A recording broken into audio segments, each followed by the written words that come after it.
தவறா பொறுத்திடுவீரா? தொடர்ந்து பதற செய்வீரா?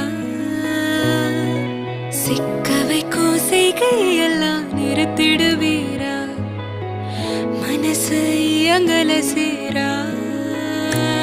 தாசா கிட்ட நெருங்குற